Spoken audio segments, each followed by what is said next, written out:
So, welcome to the second hour of Mindshifters Radio, and today is Tuesday, December the 9th, 2025. We welcome you to the show. Welcome, Michael. Thank you, dear heart, and welcome everybody. Delighted that you're here. Miss Susan and Miss Melissa. Delighted that we get to have this opportunity to move the breath into a new arena, a new day, a new opportunity.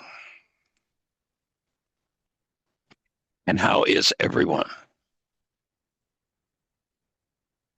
I'll speak up. Oh, it's been Go for it, young lady.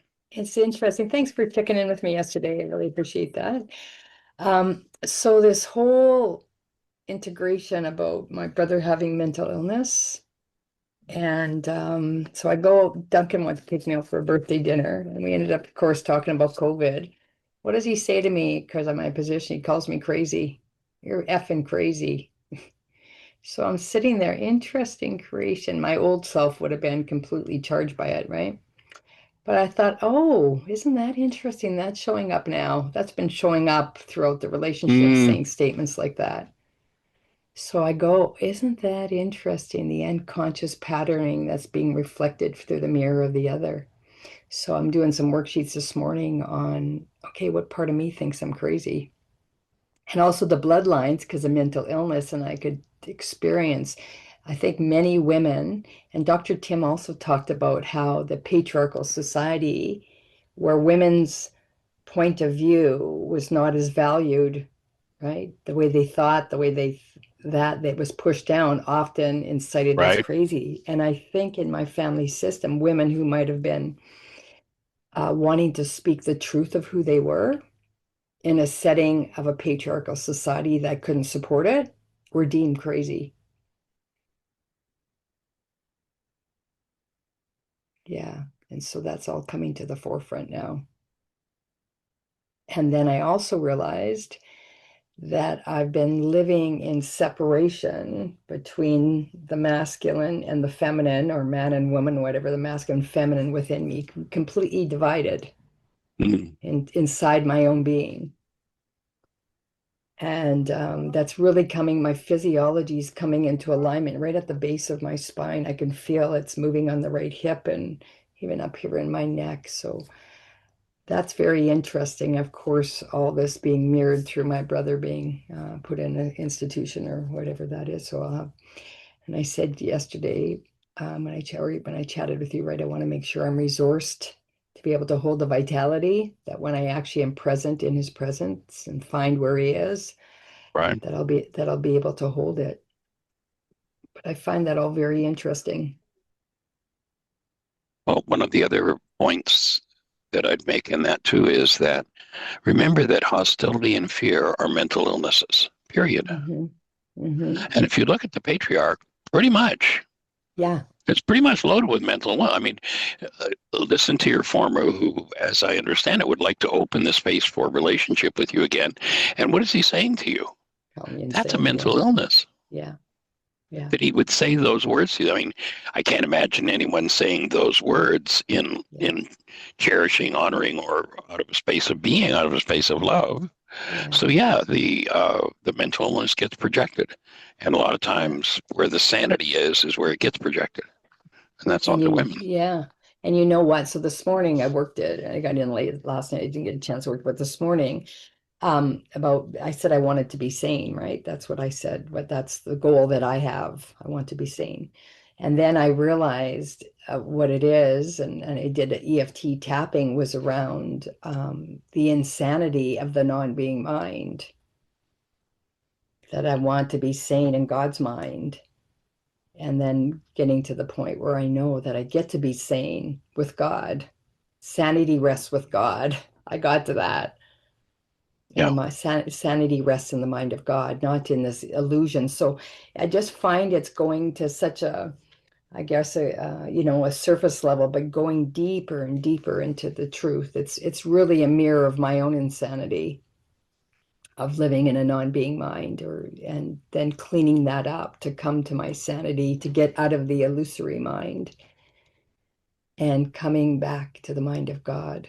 and it's all being reflected in different ways. Duncan, yes. And I was able to say to Duncan, I just said to him, my old self would have went right and would have just met him at that distortion and got really agitated. And I said, I just breathed right then. I'm really learning to breathe when those moments come up, so I feel really good about that. Sounds And like that was a step into sanity from what would have been matching bags of Mhm, garbage, the insanity you would have fed back to in the past. I mean, it sounds like you just stepped exactly right in. That's awesome. right in. And then I just said, you're allowed to have your position, and there's no need to be using that language back at me when you're doing it. It's not needed. I will listen. You don't have to ad hominem, or what that's called, bias, that you have to go into attack to get your position across. I really will hear you. I'm present. I will listen. And then I saw his body language change.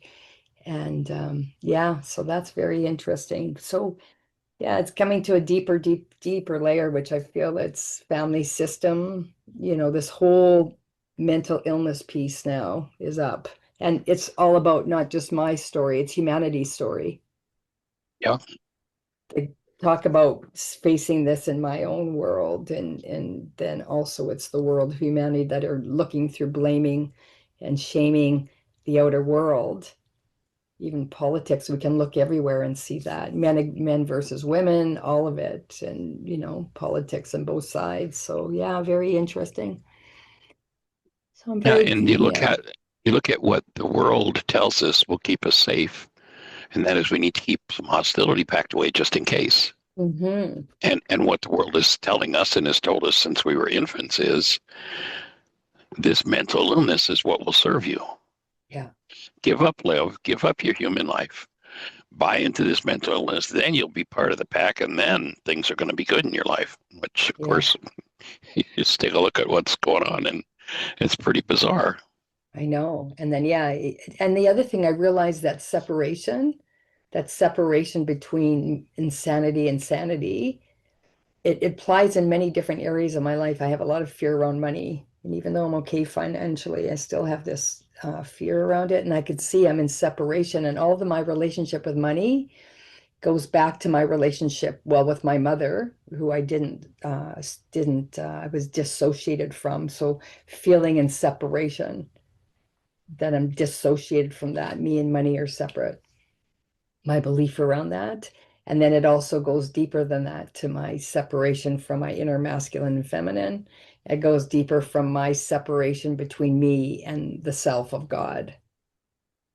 So yeah, it's pretty just perfect, right on time to do this level, to go deep into Well, this level now. So well, it sounds like you're moving into subtler and subtler layers of understanding and cleaning up your mind, and yeah, that's what it takes. You know, yeah, the words we've been trained in are what form the constructs of our minds. You know, you go back yeah, to Yeshua, and this wasn't some kind of a metaphor or um, stroking his own ego when he says, "My words are your perfect life." He's saying our minds construct the world we see out of words. yeah, And if you rely upon words that are based in hostility or fear, then you're in trouble. And he offered words based in love. He gave instructions on how to go to that state and maintain that state. And of yeah. course, most of those words were turned backwards. I know. And words So, also are just trapping us into a certain, where we really are is beyond naming, right? And even today's Course in Miracles, well, of course, I'm not a body, I am free, for I'm still as God created me. I'm on review lessons 203, and it says, I call upon God's name, and on my own. The name of God is my deliverance from every thought of evil and of sin, because it is my own as well as his. That's the unity right so there. That's so that mm-hmm. getting to come in that space that I am one with that. So it's just because, like, remember you said that we have to go out the same way. We come back the same way we left. Yeah. So it So, feels like the Big Bang is going out like this way. So I went and separated, and now I'm coming back. into the oneness. That's what it feels like.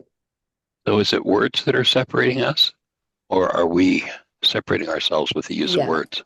exactly. So Yeah. we're going to stop Thank you for blaming the words claiming. then?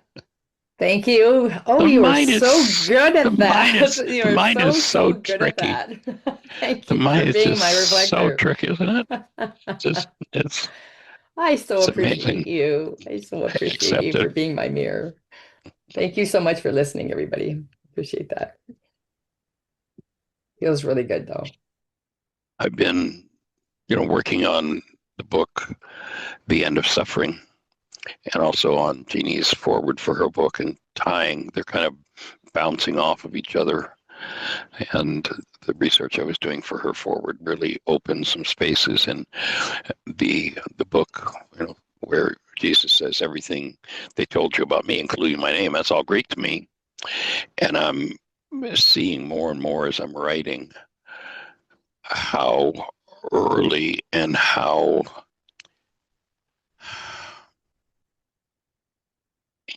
infinitesimal is the beginning of the separation, where the Course talks about the tiny mad thought, and it's so tiny.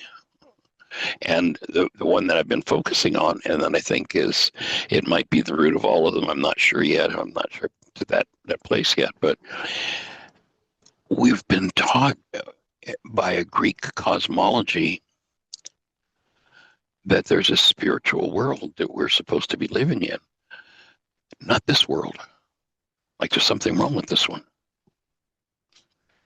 And if you look at the Course is saying the place to apply forgiveness is the world of false perception, not to the world that we inhabit. And at this point, I'm just working with and understanding that that's probably one of the source separations, is when the Greeks took the word rukadikudsha out of our noses, out of our mouths, out of our bodies, and made it into this spirit being, and convinced us that we're spirits. In Aramaic, there's no such word. There's no such concept. It doesn't exist. We are breath beings. We're not spirit beings. But just that little separation widens out into a whole language that we get lost in if we don't really pay attention. So cleaning that up That's it's huge. quite a project. Yeah. And you know what? In the Course in Miracles, so I have a question because the word judgment came in. So, there's a judgment as that you're judging someone and making an opinion or making an assessment or an opinion on something. That's immediately in separation, I realized. When you're looking even, and I don't know how to bring that back, like when we exist in duality. So whether, often the sages will say, well, if you don't know up, you won't know down. If you don't know good, you won't know bad. And That's I'm a going, con. I know, that's what I'm saying. That's a judgment, Yeah, that whole good thing's a versus con. bad. So that is a whole con. That's what I realized the other day. So sitting in the position beyond that, that's where God resides, because there is no need to go up versus that. It doesn't, it's not even real. That's where duality begins. And then Yes. to collapse, if once you collapse that thought form and masculine, feminine, all of that, there is no separation in the truth of God. And then when you look at all the goals that drive those hidden thought disorders to produce constructs and cancel them, collapse, collapse, collapse. There's so many places to go with it, with the genetic and environmental history that we have. Yeah, exactly. And I just see Sarah's on the call. So Sarah, first of all, thank you for working on Dr. Tim's, for being vulnerable and being new to the group. And you mentioned you're from Canada, so I'm already also from Canada. I live in Prince George, British Columbia, and you said your sister Caitlin lives up in Fort St. John. And I don't know if you're aware, but I'm facilitating Michael's work in the codependency. We meet every Wednesday and Sundays. and it's a whole codependency to interdependency. And we're on we're actually in the program, what is it, week 9, but we've been doing it for many weeks because we're doing the Power Person workbook. So I just wanted to invite you that's open. People have registered for that, and it's it's been a very powerful process for those of us that are involved. So just wanted to, I don't know if you were aware of that or not, Sarah. What part of Canada are you in, Sarah? I'm in Winnipeg, Canada. Huh? So we're in the thick of winter right now. We're in a super cold spell. It's -7, but wind chill is much higher. But yeah, Susan, I would love to get into more groups, of course. Just right now, I'm with my kids, so I just wanted to say I acknowledge that, and I appreciate you for being in the previous call with Tim, and I'm feeling, I need to take a minute, so that's why I was just gonna have this playing while I'm playing storefront with my little two kids. Cool. Yeah, Thanks. awesome. Cool. Yeah, you did amazing work. You showed up. Wow, you did absolutely amazing. And yeah, just to know, it's Sunday from 1 Pacific Standard Time. It's Sundays 1 till 3, and then Wednesdays from 4 to 6 we meet. So, and it's an amazing group and lots of fantastic things happen. And I'd love to connect, being that you're in Canada as well. So, Yeah. yeah, to be, us Canadians. And we just went to Dr. Ryce's, 2 of my soul sisters from Prince George, Michael and Jeanie, had an event. When was that now? We were there November 10th till I think 18th to 24th. 22nd, I think. Yeah. Yeah, 22nd. And we got to do a 9-day intensive with him. And then also he does healing called Quantum Still Point. So we went early Mhm. and participated in amazing healing with Michael as well. It was amazing. So I just don't know how to get that information. I'll put a link Okay. into the comments for the how to register for the And also sending codependence you an email. independence. oh, she Okay. said, look at how Jeannie's, we love Jeannie. She is so on top of the world. Oh my gosh, Jeannie, you are just, oh my gosh, this angel in the world. They really, really, really, you are so on top of things. Yeah. And how's your foot, by the way? I'm curious. How are you doing with It's that? doing really well. Just occasionally, if like a step, I'm trying to consciously put my entire foot on a step, because if I put it, where Oh, it yeah. touches, then I can feel it. But I consciously put my foot flat, and I'm having zero issues. It's been Yeah. great. Thank And you. how you mentioned yesterday, did you hear how your son's Yes. doing? Can you share? They did an MRI and said that, they had to leave little pieces of the tumor on some of the nerves. Otherwise, they would have damaged those nerves. Yeah. And the MRI showed that none of those are growing. And he had hoped they'd take the shunt out, but they said, no, he's going to have that forever. But Okay. he's doing really well, and he feels good about it. And they actually drove to Vanderbilt yesterday morning, and then drove home last night and got their dog, and went to the farm last night, got there about 2 o'clock in the morning. So they went out hunting at 5:30 this morning. That's Oh, one wow. thing that they do. They fill their freezer, so Yeah. it's not wasted. They And then bless. you had the babies overnight for 2 days? Yeah, I We've still take got them. them. I Okay. still have them. Yeah, they brought them Back to parent Sunday. mode. Back, Yeah. not grandparent, back to parent mode for a couple of So days. I So, hope, yeah, is he asleep, Michael? Lincoln playing right beside me, sound asleep. Good. of course. Oh, We can you had a rough imagine? night. We had a Yeah. rough night last night. He got up several times, and I ended up putting him in bed with us so that Yeah. Aria could sleep, because his bed Yeah. is in her bedroom. And Got it. so, Yeah. but yeah, and so we pick her up today. She has choir practice after school, and then she has gymnastics tonight. And so, and then do homework and fix dinner, and so it's busy. I know why you have Yeah. kids when you're younger. And that's why I had one. That's, yeah, people that have 5 and 6, I'm like, wow. And even to Sarah, she's got 2 little ones, she said. I can't, and staying home and being, and yeah, and also to be present, not just in their presence, but to be present with them and Yeah. really be conscious, active, present love. I'm with Alexander that way now, but wasn't definitely, when he was younger, I was in his present, but I was in his presence, but I wasn't present. It's a whole different game now. Well, we feel honored because this is the first time that they've let Lincoln stay out of their sight overnight. So, but Yeah, that's a safety, right? That they yeah, trust you. he cherishes his papaw for sure.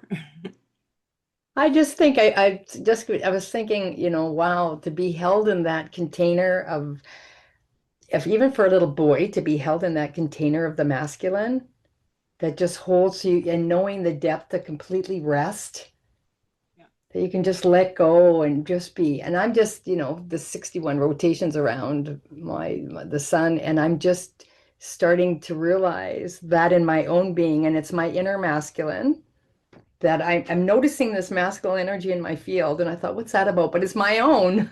It's my own inner masculine. So yeah, it's pretty cool. One of the things that I get to experience with Lincoln is that before he goes to sleep, he'll oftentimes come over.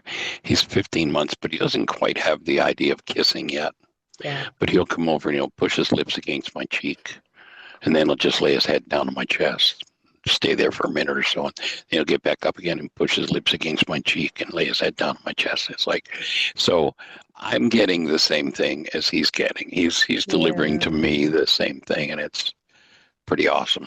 Isn't that magic? And you know what I'm doing now? When I said to you guys yesterday, when I did the love exchange, did that with my family in my meditation, where I said, I imagined them before me, and I said, I receive myself, I receive my love in your presence, and I give my love in your presence with the in-breath. So I receive my love in your presence, and then the out-breath, I give my love in your presence. I'm doing that with everybody now.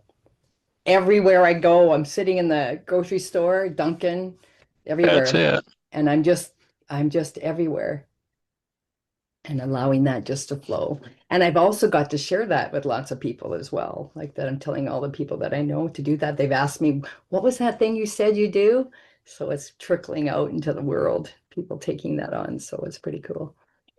Isn't it interesting when you do that, how differently people respond? Oh, it's an energy. The looks you get and such, it's pretty awesome. Yeah. And then I went for dinner. My other friends wanted to celebrate my birthday, so I go to her house for dinner, and she's grumpy as ever. Like I'm telling you, and I'm like, and she's going through a lot, but she didn't have the presence to say I have too much is going on. So I just went and hugged her, and I had done the love exchange even before I went there, and I just held her and breathed with her. She's going through a lot, and then after all that, she was still grumpy, but mellowed out by the end of the night. And then she says, "I'm really sorry for yesterday." And then I said to her, I just wanted to set up that, first of all, I appreciated what she did, even though she was in that state, and that she still wanted to show me love because she valued me that much. And I said, if that happens in the future, so that you are well resourced, you get to cancel at any time. I will not ever take it personal. I don't want to use that word or that I think I did say I won't take it personal, but I probably to reword that now. Because that energy when she was cooking dinner, I'm doing the love exchange in my own mind, but she was really in a grumpy mood. And I'm like, oh, that's going to be going into my field. So I was cleaning it up. Yeah. So yeah, Holding a space. I know, and people choosing themselves. I said it's okay to choose yourself. I want to make sure you're resourced. I want to make sure you're resourced, and that we both are in a space of love, so that can be exchanged. Yeah.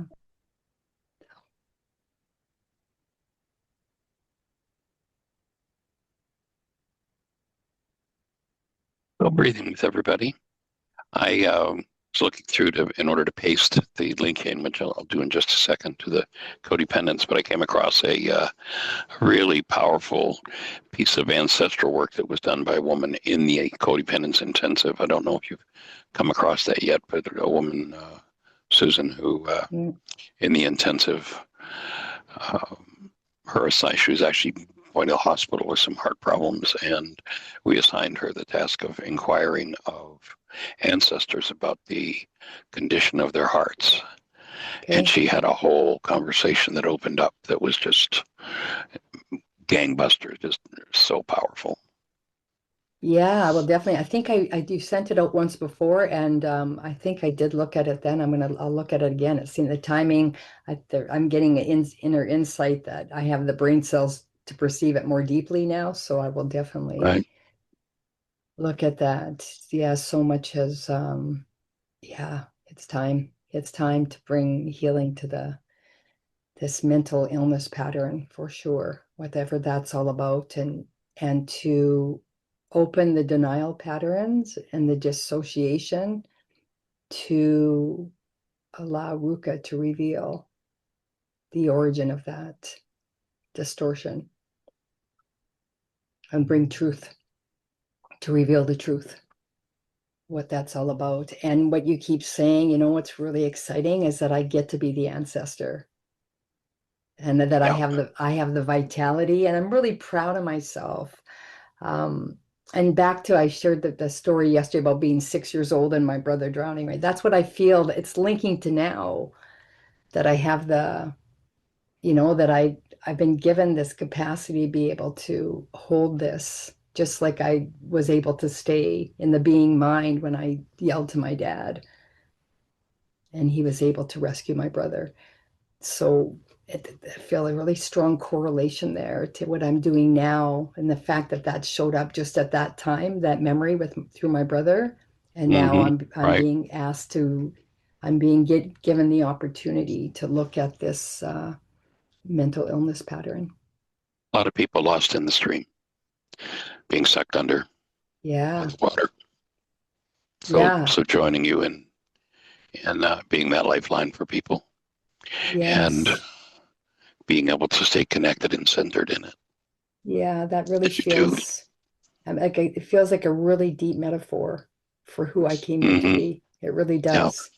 Like, yeah, it brings, Yeah. it's weird. As I'm saying that to you, I didn't even get it to the depth right now, right in the core of my heart, right here. I can feel like an energetic cord holding me, that I did come here to bring people, rescue them from the stream of unconsciousness. Yeah. Oh, Or be, I don't want to say rescue, but I want to say, yeah, to be the be a bridge, beacon. to be a bridge. Yeah, to be a bridge. And So, it's yeah. interesting, as you just spoke to Sarah, that was one of the things Sarah, as I understood it, was saying yesterday, that's what she's turning toward doing in her world. So Yeah, I know her awesome. soul. As soon as I saw her come on screen, I was because Jeanie texted me yesterday and said, "Do you know her? She's from Canada." And I said, "No, but I know her soul." I wrote down her name yesterday, and I know I have to connect with her. I don't know what's going to get revealed. So Sarah, just know that. We'll see what God has in store. But yeah, very familiar. Her sacred geometry is just like yours and Jeannie's was when I saw you two. So it's very exciting. Awesome. Let's check in with Terry and see how he's doing and how your son Ian's doing. Terry, anything to share? I did try to catch you yesterday, but I didn't have any luck. Hello. Hey, how'd your breathing go He's this morning?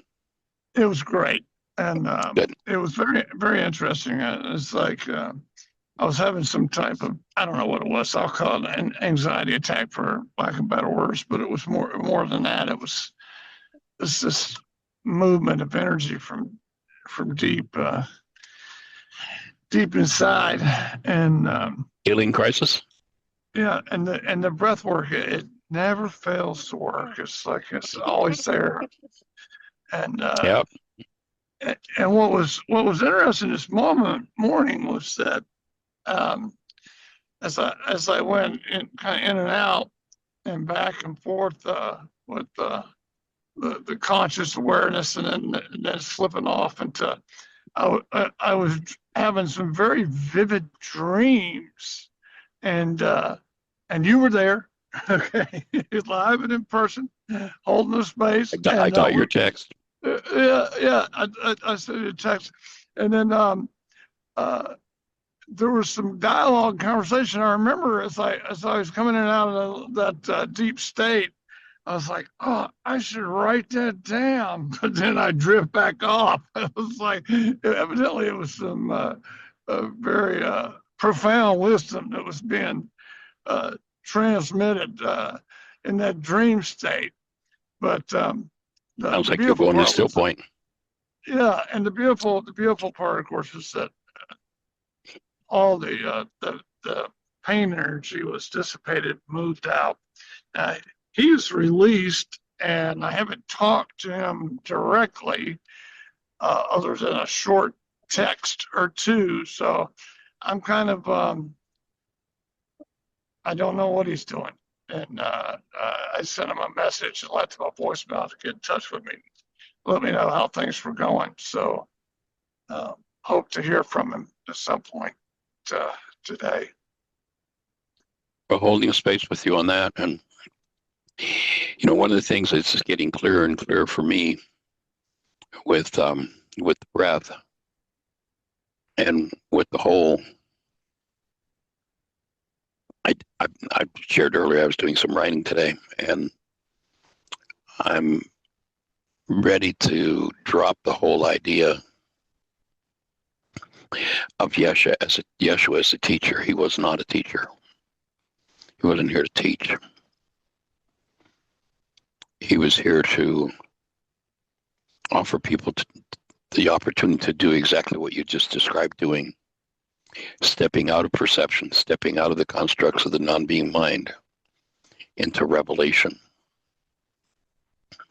The difference being that when we're in the 9-bit mind and its constructs are coming from carbon-based memory, then we're in perception, which by definition means we're stuck in the past. We're just replaying a construct that's some variation on a theme of something that's gone on in the past, because if it's not in carbon-based memory, it can't play out. And as opposed to teaching, what Yeshua came was to offer us tools with which to drop perception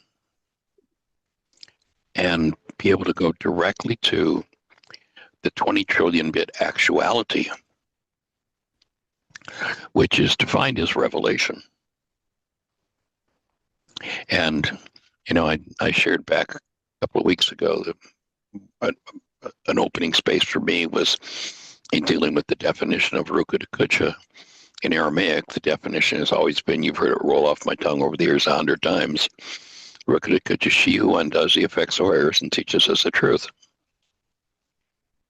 A couple of weeks ago in a still point session, I was shown that no, it is this feminine elemental force, she who undoes the effects of errors when we'll give her access to them.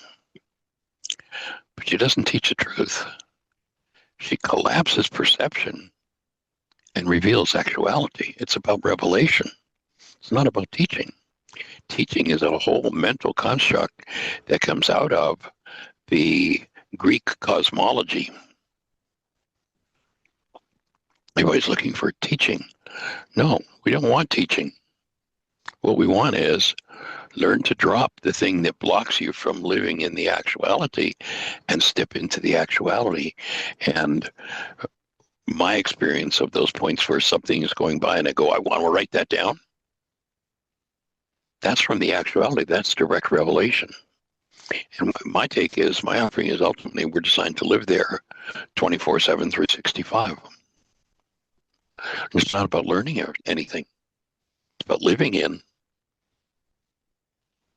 the actual world the Creator created rather than the construct of our mind, which brings in our linguistics and our thoughts and our past.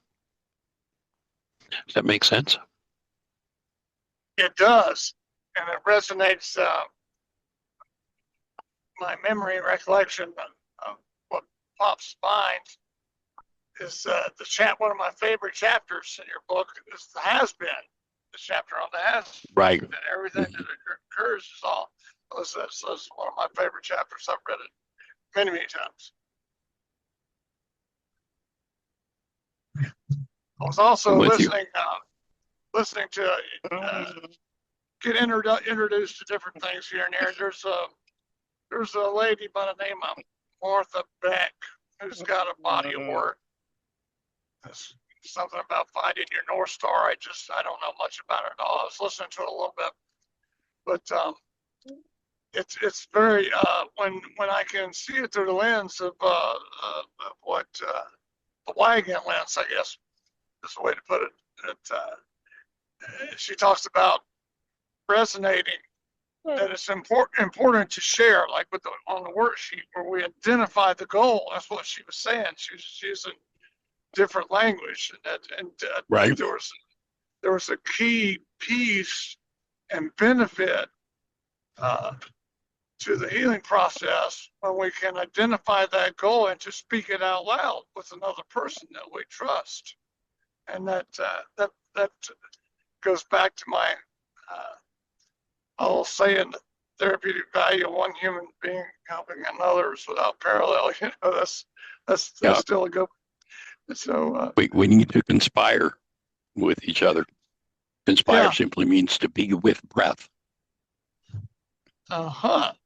If I'm holding my breath because there's something too traumatic for me to deal with, and you can breathe in my presence, then the fact that you're tapped into the intelligence I've got myself off with is going to be that fact that you're talking about, of the value of two people who are really truly there with and for each other.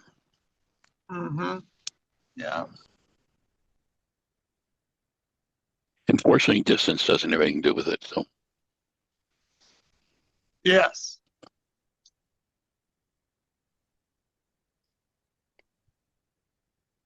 So breathing with Ian. Thank you. And with Michaela. I assume that what's going on for Ian has had some impact for Michaela as well. Yeah, I just spoke with her earlier. She was in a pretty good space with it. She's really good. She's one of those ones that he can conspire with. Awesome. That's fabulous. Any other thoughts for you, sir? Anything else we can support you with?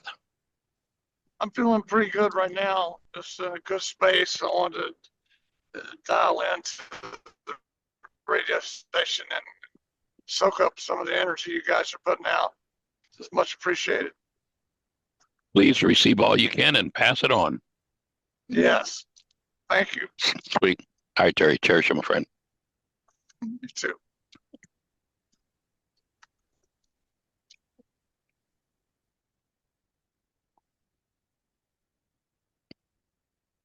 So we have lots of folks in the house. What's going on in your world? What's going on in your mind? How can we support you? Anything up for you? Questions, thoughts, answers, ideas?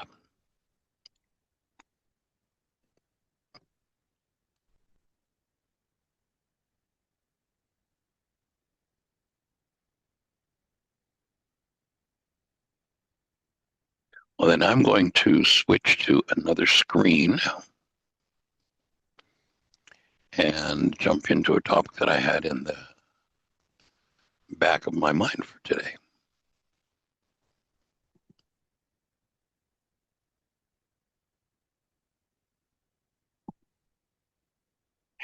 There's an interesting quote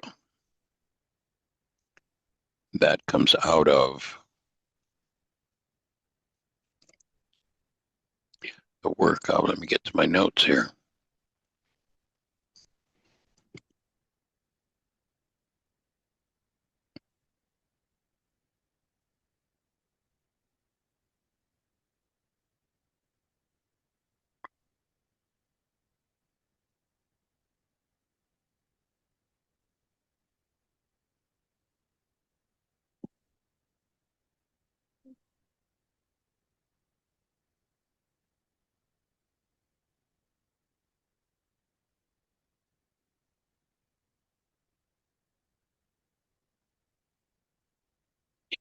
There's a linguist named Ludwig von Bertalanffy, and he coined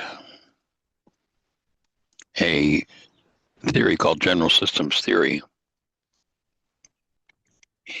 And he says this, that everyone's experience is a highly idiosyncratic personal structuring of experience. It is this perspective of an unknown reality seen through the spectacles of human cultural and linguistic categories. And how I'm seeing that fitting, that piece of understanding, to recognize understanding this piece is part of what helps us recognize what we're stuck in. And that is that we have this, it's been estimated, we've talked about the Harvard research that says in a time frame where 10,000 brain cells are firing, the max amount of data that goes into conscious awareness is 9 bits of data. So we're living in this 9-bit world, experiencing at an unconscious level 10,000 brain cells firing. And it's been estimated that in that same time frame, the actuality contains perhaps as much as 20 trillion bits of data. Now, as he talks about, and it sounds a little bit funky at first, the spectacles of human, cultural, linguistic, what the heck does that mean? Well, let's imagine, let's set a fly down in front of the 20 trillion bit world. Let's say the fly is sitting right here in the room with me. And I'm in a room where I have this little guy who's just opening his eyes and coming over to give me a hug. I have a fan, I have a light, there's a television set. Hey, see, hey, there's a TV set over there. There's some art on the wall. Do you think the fly has a construct that looks at the TV? I don't know, you might be able to hear the music in the background. I had some quiet music on in the background for Lincoln. And it's just nature scenes. Do you think the fly looks at the TV and goes, oh, there's a tree. Oh, there's a deer. Oh, I don't know what kind of bird. There's a bird. Do you think the fly? No, the fly looks around and its category is infrared. It means warm, blood, food. Do you think a duck would sit here and look and go, oh, look, rocks, moss, tree? No. And when you recognize this, to me, this was just a brilliant insight from this guy, that you're looking through a pair of spectacles, and in particular, are number one, human, two, cultural, and our words. And our minds can only generate out of what's stored in carbon-based memory until we bring correction to that.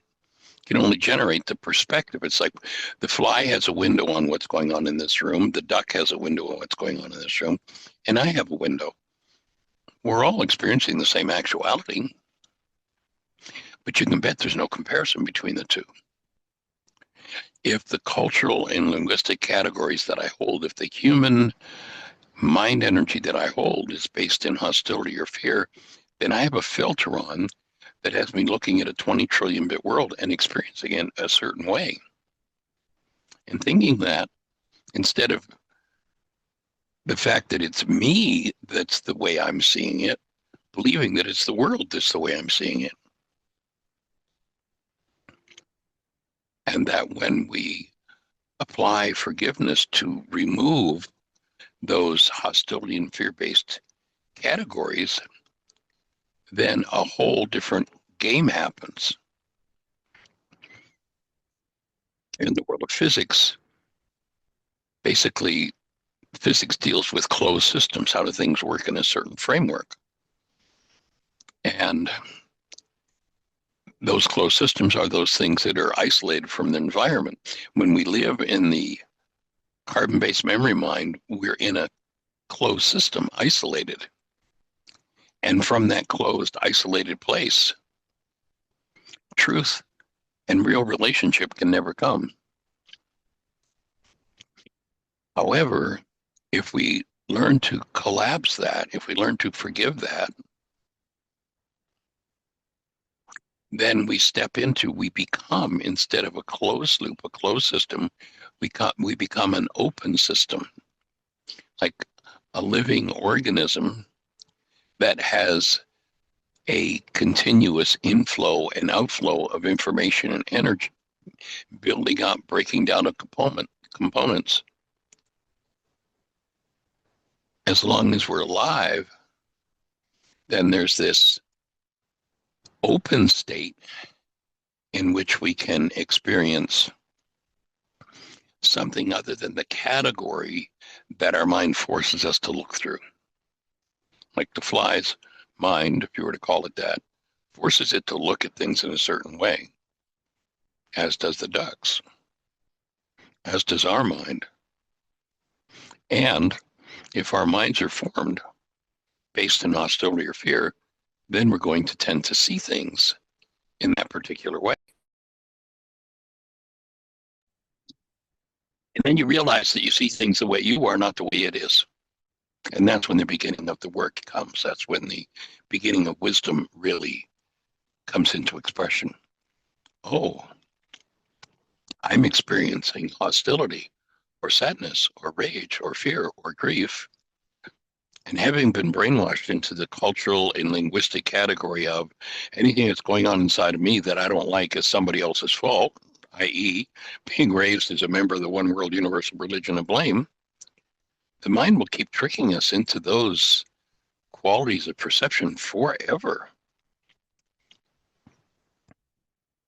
And every time I come to this and it from a different direction, have a different perspective on it, a different level of understanding with it, it just boggles my mind that 2,000 years ago, this man showed exactly how to free ourselves of that.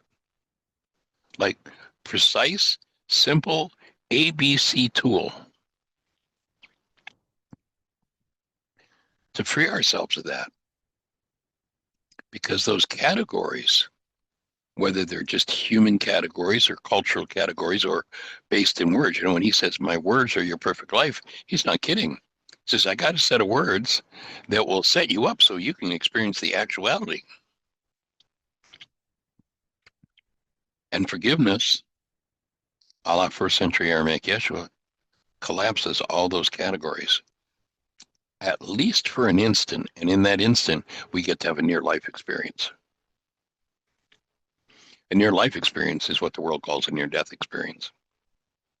When someone goes through clinical death, those categories all collapse. They're gone. If they happen to be resuscitated, you read the stories about people who have this, they're not near-death experiences. Because physiology dies doesn't mean that the individuals died. They're near-life experiences. And as you look into those experiences, people come back with just, whoa, all kinds of things, similar to the way people come back from still point. That's a near-life experience. Forgiveness, each time you apply forgiveness and collapse the constructs of your mind, you step into another near-life experience, another one and another one and another one, until you stop stepping out of them. And my take is that's what we're designed for. Go ahead. Terry?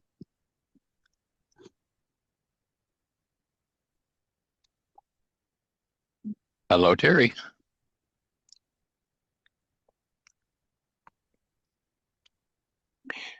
Did you push your mute button, Terry? I didn't say anything.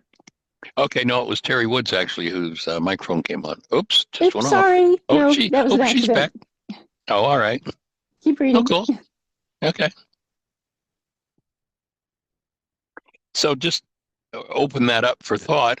Does that make sense to anybody? Everybody? Questions, thoughts?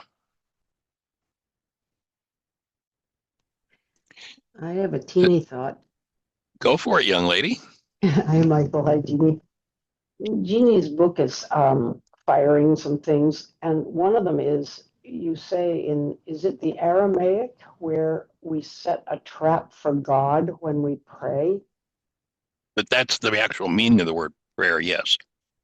The actual meaning in what language? What? Aramaic. In the Aramaic language, prayer has Okay. nothing to do with putting your order into the cosmic gift catalog. It means to align and orient yourself so that you capture the active presence of the energy field of the love, of the energy field in which you live, move, and have your being, and you radiate it into the world. Right. Okay, when you say capture, uh, trap sounds like there's an action of will on my part. I see something going by and I'm going to grab it. Where when you use the antenna analogy, you say you move the antenna until it catches, it Alignment. synchronizes with the breath of God, the word of God, which is always there. I know I'm Right. getting picky about this, but this is Picky Jeannie's is book. good. And Picky is Jeannie's good. book, Jeannie's book is getting brain cells. I've always translated when you said set a trap for God. I think that sounds kind of forceful. And Jeannie emphasizes that God never forces God's self upon us, but is there for us to open our sails to, if you use the wind analogy. And I was wondering in the Aramaic if there was any other word. You're talking about firing of brain cells and our perspectives and our culture. And there's something about me and my culture, a northern person setting a trap sounds rather violent. And I was wondering if in the Aramaic, I know Aramaic is open in a way that there can be interpretations. And I remember that you talked with a committee or had committee members coming to a consensus about the meaning of a word. And I wondered if there's another word that could go in there. Oh, I think we could easily put the word resonance there. Basically, it's alignment. You know, if I think about, let's say, Alignment, that's beautiful. yeah, I take the middle C tuning fork and I hit it on the desk and I put it in front of a middle A tuning fork. There's no resonance there. There's no exchange of information. Mm-hmm. But if I reshape that second tuning fork into another middle C, then it captures, it traps, or it resonates, literally sympathetic resonance with the original tuning fork. There's no volition involved. It's just if the tuning fork is in alignment, there's a transfer of energy. If it isn't, then it isn't.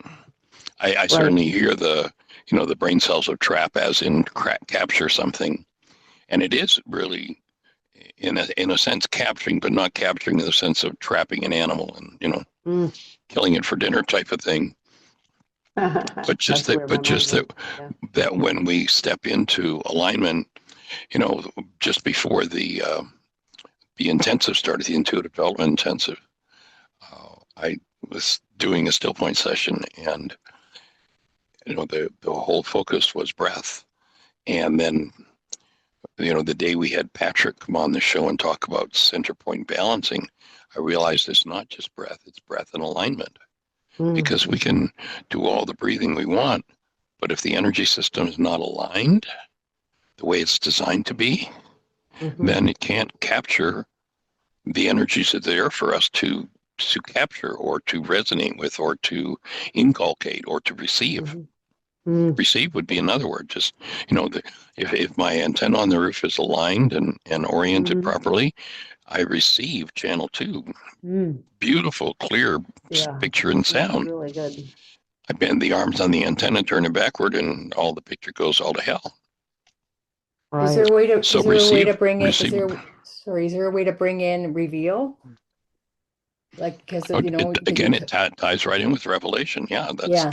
that would be another whole perspective on it. Is that instead of being stuck in our mental constructs, the cultural and linguistic categories, as I read earlier, to step into what all are we designed to be receiving from the Creator to truly function as human beings? What are we designed to have revealed, to capture, to trap, to resonate with? And it sure isn't this crap that's passing for life for most people.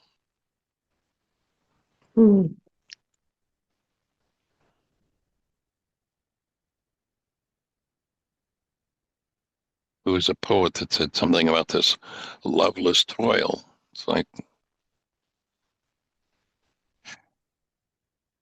we're not even designed to be able to fathom that, would be my take. Mm.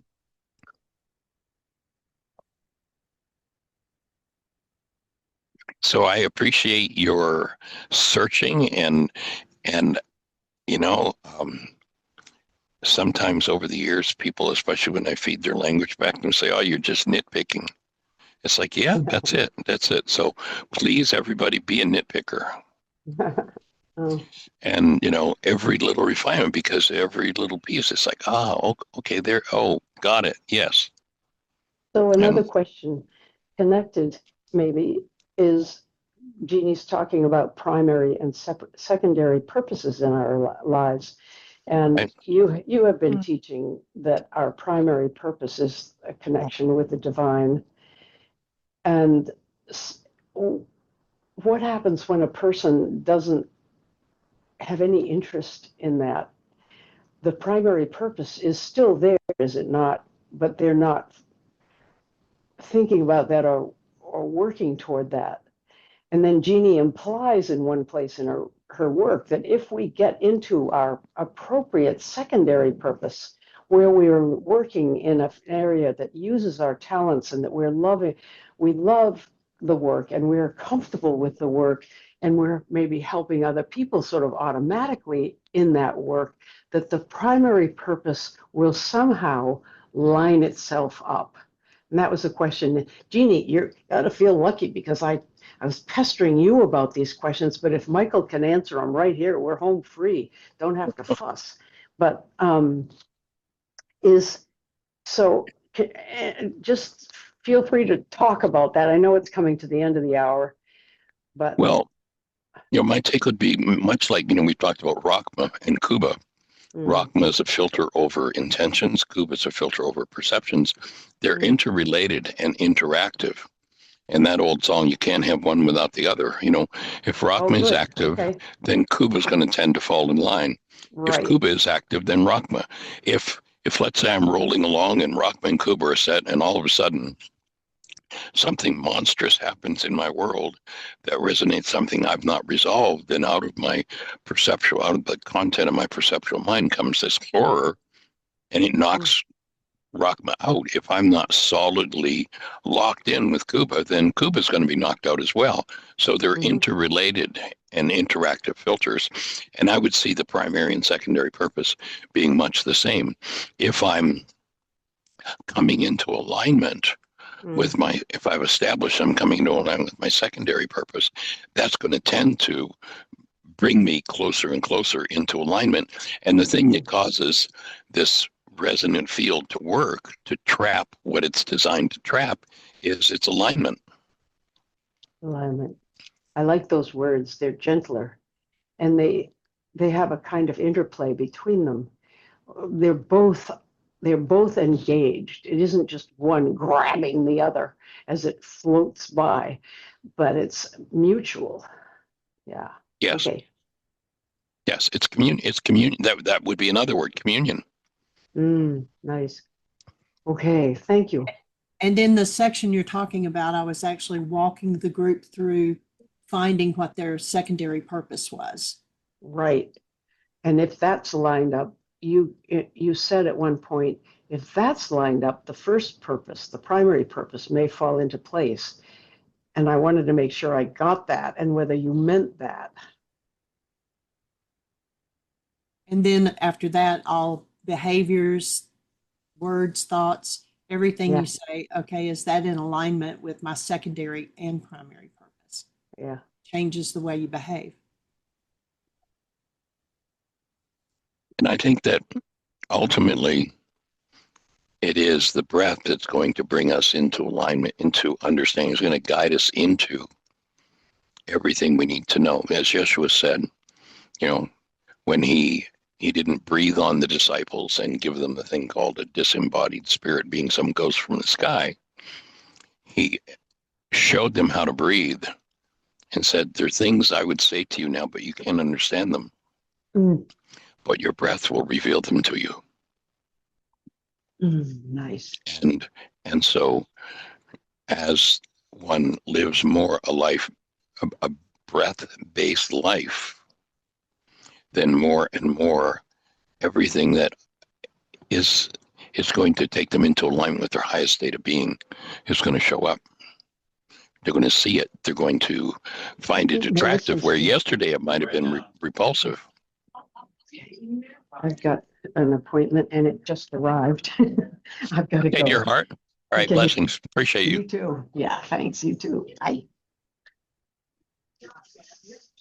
All right. Well, we're down to 2 minutes after. So anyone else have a thought or two before we call it a day? If so, push that button. Otherwise, we'll just say thanks for joining us.